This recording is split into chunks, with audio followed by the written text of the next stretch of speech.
All right, ladies and gentlemen, Fabs in the house, and welcome back to the channel. Today I got something pretty interesting in this pouch right over here. I got a Glenn Hare Hovin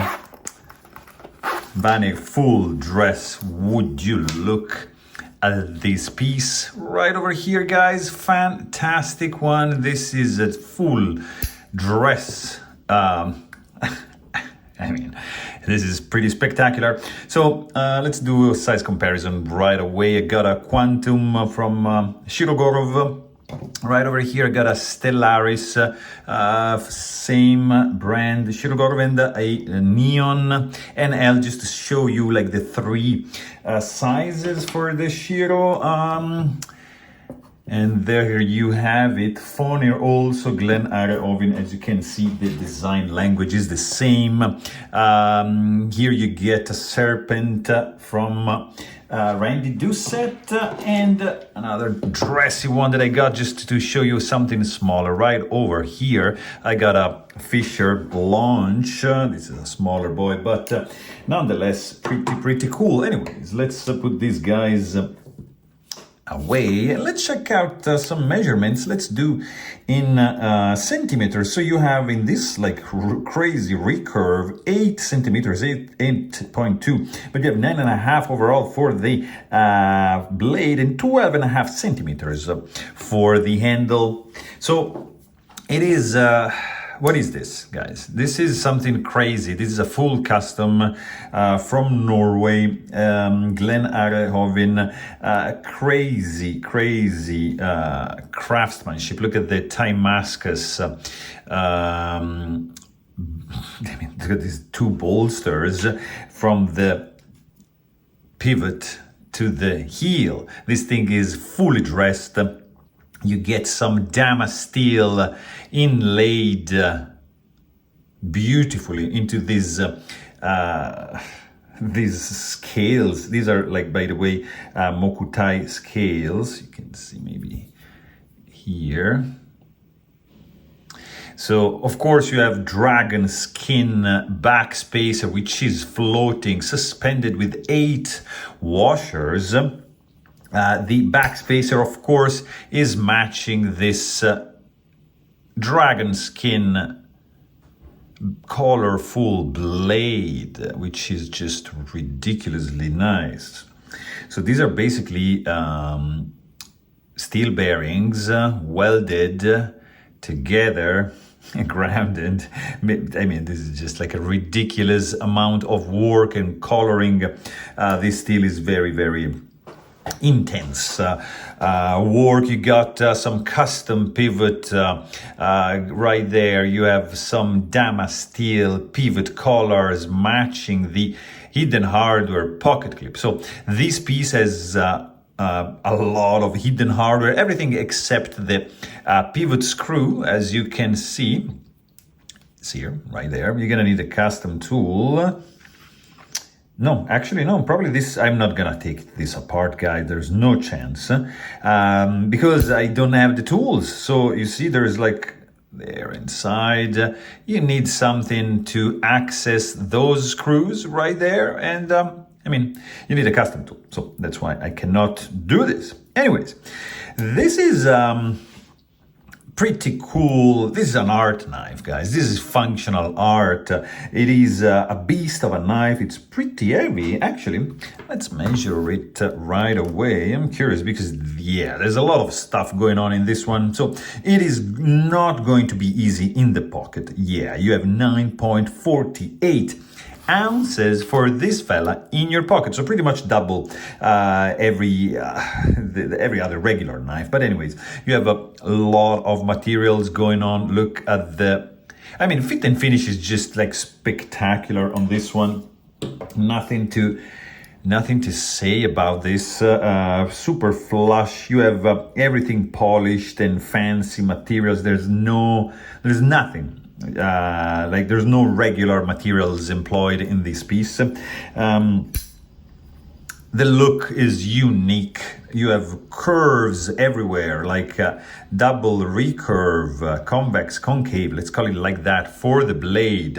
Huge finger choil, which just like, it's like a sinusoid over here, like yin and yang. It's just gorgeous, gorgeous lines. Finger groove going on over here, large finger groove, and you have the heel. Everything is hardware is hidden right over here. You have this huge back spacer matching the blade, which leaves like this area clear. And I mean, beside the fact that it's extremely centered, it's beautifully done and sharp, it's right there. Yeah, so very, very dangerous. So just be careful. You can definitely touch the tip of the blade. Definitely you can cut yourself because the edge is right over here. So just be careful. It's a design choice. So keep that in mind, all right? You have this, I mean, everything is just like, look at the jeweling going on the inside of these liners. Let's call them, I mean, they're actually scales, but just gorgeous. This part is fantastic. Here you have the cutout, which extends up to here. Oops, sorry, here. And you can see all the layers of the materials employed on the side, from the side. It's very unique. It's a flipper. It's working wonders, and that's the action, like super smooth, of course. I was saying, yeah, there's no stainless steel lock face insert, but I don't feel any lock stick right over here. No,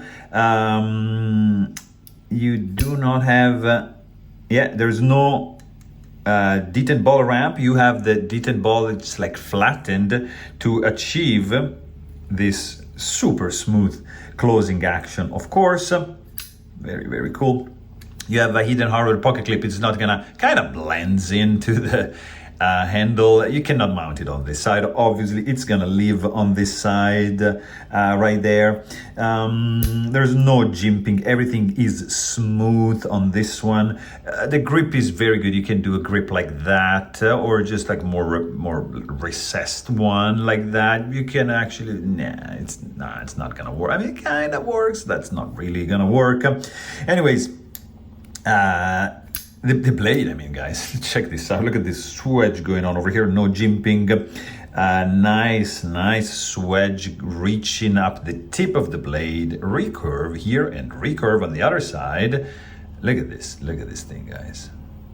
Just gorgeous. Gorgeously done and sterile looking. I mean, let's see. Let's say there's no branding. There's a lot of text patterns, of course, but not much branding.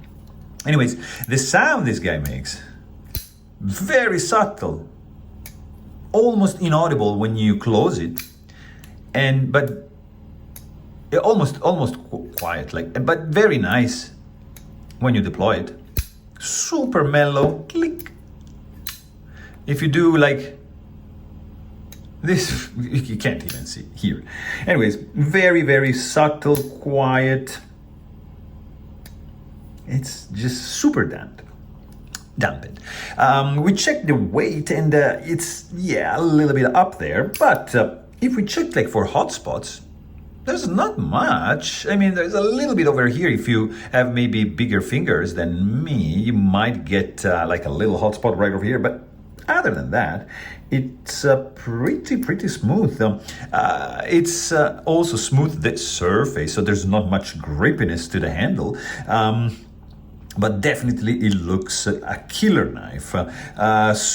Feels extremely solid. Look at this, chunks of metal. I mean, nothing is moving here. It feels absolutely solid. It is very, very well put together. It's an art knife, I would say. You need custom tool to take it apart. It's gonna be very expensive, like $2,300. So it's not for everyone because the design is like, it's pretty unique. I mean, it's not very common, but it's a step into the art knife world, realm, if you want, and it's something pretty cool. It's from Europe. It's very unique. It's very recognizable. Materials are exceptional. The craftsmanship is outstanding. I understand it might not be for everyone, but it's good that these kind of knives are out there. So there is something for everyone. And this, it might not be your cup of tea, but it's gonna be somebody else's cup of tea, because I'm telling you, this is a pretty special one. So there you have it. I really hope you guys enjoyed this video, and thanks for watching. Stay tuned.